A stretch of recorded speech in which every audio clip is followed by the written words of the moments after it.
You are watching Kali News. Sir मैं खुद एक मुस्लिम महिला हूँ, मैं सिर्फ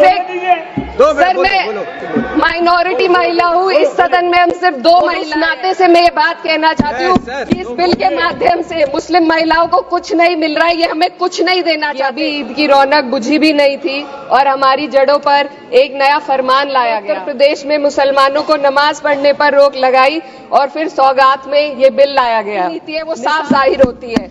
ये वही सरकार है जिसने राम जन्मभूमि ट्रस्ट में ये लिख दिया कि जिला अधिकारी भी अगर होगा तो हिंदू होना चाहिए। कोई मुझे बताए कि वहां पर सेक्युलरिज्म का रस क्यों नहीं घोला गया। मुसलमान की भलाई का नहीं बल्कि उनके वजूद और विरासत को मिटाने का बिल है। ईद की रौनक बुझी भी नहीं थी और हमारी जड़ों पर एक नया फरमान लाया गया। उत्तर प्रदेश में मुसलमानों को नमाज पढ़ने पर रोक लगाई और फिर सौगात में ये बिल लाया गया।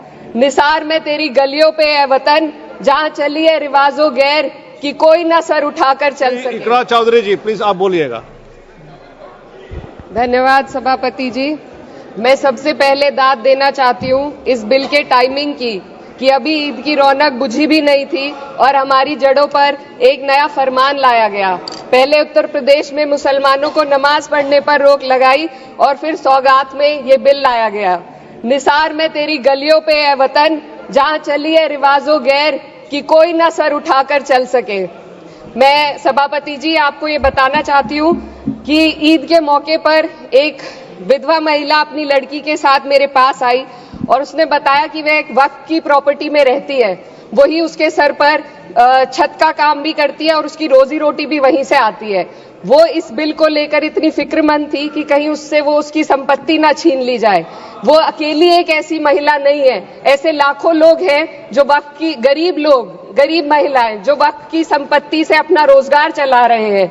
और ये जो वक्फ बाय यूजर क्लॉज के हटाने से लाखों वक्फ की जायदाद अपना स्टेटस खो देंगी और लाखों लोग इसी तरीके के लोग सड़कों पर आ जाएंगे। वक्फ क्या है, वक्फ बाय यूजर क्या है? इसका ये मतलब है कि कोई जायदाद अगर सालों से दीन और भलाई के कामों के लिए इस्तेमाल हो रही हो तो वो खुद ब खुद वक्फ मानी जाएगी। हिंदुस्तान की अदालतों ने भी इस बात को तस्लीम किया है। वक्फ बाय यूजर सिर्फ वक्फ बोर्ड को ही मिली कोई खास सौगात नहीं है, ये बल्कि सभी अन्य धार्मिक ट्रस्टों को परंपरा और यूज के आधार पर बिना किसी डॉक्यूमेंटेशन के धार्मिक चरित्र को डिक्लेयर करने का राइट मिला हुआ है। भारत के संविधान के आर्टिकल 13 क्लॉज 3 में कस्टम और यूसेज को कानूनी वैधानिकता प्रदान करता है। इसी आर्टिकल से वक्फ बाय यूजर भी निकला गया है। इस बिल के कानून बनने पर वक्फ बोर्ड तो इस प्रोविजन से हाथ धो बैठेगा, लेकिन अन्य धार्मिक ट्रस्टों को यह सुविधा जारी रहेगी। इससे भारतीय संविधान के आर्टिकल 14 और 15 का सीधा उल्लंघन है, जो धर्म और जाति के आधार पर भेदभाव और कानून के सामने सभी की बराबरी पर जोर देता है। मैं इसके साथ ये भी कहना चाहती हूँ कि सत्ता के लोग जो एक दूसरे की पीठ थपथपा रहे हैं कि वक्फ बाय यूजर का जो अमेंडमेंट इन्होंने दिया उसको एक्सेप्ट कर लिया गया है, लेकिन इनकी शरारत यह है कि उसके साथ ही एक ऐसा प्रोवाइजो इसमें शामिल किया गया जिसके आधार पर यह कहा गया है कि अगर कोई भी वक्फ की संपत्ति विवादित हो तो वो अपना वक्फ स्टेटस खो देगी। तो जो अमेंडमेंट इन्होंने दिया है जिसको एक्सेप्ट कर लिया गया है उसका कोई मतलब नहीं है, ये इनकी नीयत है जो साफ जाहिर हो रही है। सोने पर सुहागा एक काम और किया है, सरकार ने वक्फ की कानून के सेक्शन 107 को हटाकर लिमिटेशन एक्ट में 12 साल तक ही किसी के खिलाफ अदालत में जाने का प्रोविजन है। सेक्शन 107 में बोर्ड को लिमिटेशन एक्ट से राहत मिली हुई थी। वक्फ बोर्ड कभी भी अवैध कब्जाधारियों के खिलाफ अदालत जा सकता था। अगर ये सेक्शन ना हो तो अवैध कब्जा करने वाले लोग कानूनी प्रक्रिया का फायदा उठाकर वक्फ की प्रॉपर्टी को हड़प सकते हैं। अन्य धार्मिक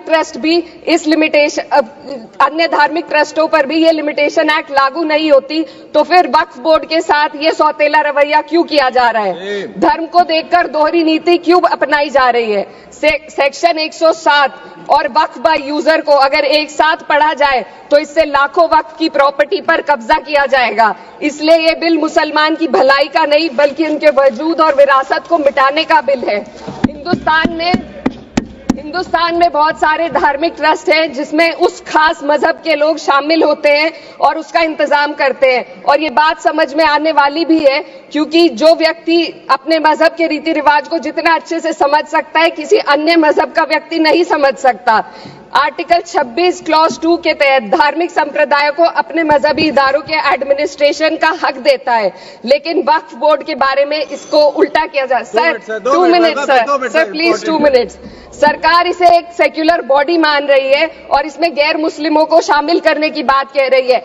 आपके मुंह से सेक्युलरिज्म की बात सुनकर अच्छा लगा, लेकिन अगले ही पल ये भ्रम टूट जाता है क्योंकि आपको सिर्फ दान देने के लिए प्रैक्टिसिंग मुस्लिम का आपने क्लॉज डाला है, लेकिन बोर्ड में बैठने के लिए मुस्लिम होने की कोई आपकी क्लॉज नहीं है। तो इससे आपकी जो दोहरी नीति है वो साफ जाहिर होती है। ये वही सरकार है जिसने राम जन्मभूमि ट्रस्ट में ये लिख दिया कि जिला अधिकारी भी अगर होगा तो हिंदू होना चाहिए। कोई मुझे बताए कि वहां पर सेक्युलरिज्म का रस क्यों नहीं घोला गया? सर आखिर में मैं अपनी बात को खत्म करने से पहले महिलाओं का मुद्दा बार बार उठाया जा रहा है। सरकार का कहना है कि बोर्ड में मुस्लिम महिलाओं को रिप्रेजेंटेशन देंगे। इस कानून से पहले भी मुस्लिम महिलाएं बोर्ड में मेंबर रह चुकी हैं और मिनिमम 2 का प्रोविजन था, उससे ज्यादा भी हो सकती थी। सर मैं ये कहना चाहती हूँ कि सरकार ने महिलाओं के लिए ऐसा कौन सा नया काम किया जिसका ढिंडोरा सरकार का हर सदस्य पीट रहा है? इस बात की तायीद अगर आपकी तरफ से कोई मुस्लिम महिला करती तो हम उसका यकीन भी करते, लेकिन अफसोस आपकी इतनी लंबी कतार में एक भी मुस्लिम महिला नजर नहीं आती है। सर मैं खुद एक मुस्लिम महिला हूँ, मैं सिर्फ एक सर मैं माइनॉरिटी महिला हूँ। इस सदन में हम सिर्फ 2 महिलाएं हैं और उस नाते से मैं ये बात कहना चाहती हूँ कि इस बिल के माध्यम से मुस्लिम महिलाओं को कुछ नहीं मिल रहा है। ये हमें कुछ नहीं देना चाहते, सिर्फ टोकनिज्म हमारे नाम पर बनाकर एक नैरेटिव मीडिया में चलाना चाहते हैं। तो ये बिल मुसलमान की भलाई का नहीं, उनकी पहचान को मिटाने का है। सर अंत में मैं बस यही कहना चाहती हूँ कि कागजों की कैद में बस नाम रह जाएंगे, वो जो हमारे थे सिर्फ दावे में रह जाएंगे। इस बिल के द्वारा मीठी ईद के जायके को कड़वा करना यही असली सौगाते मोदी था। बहुत बहुत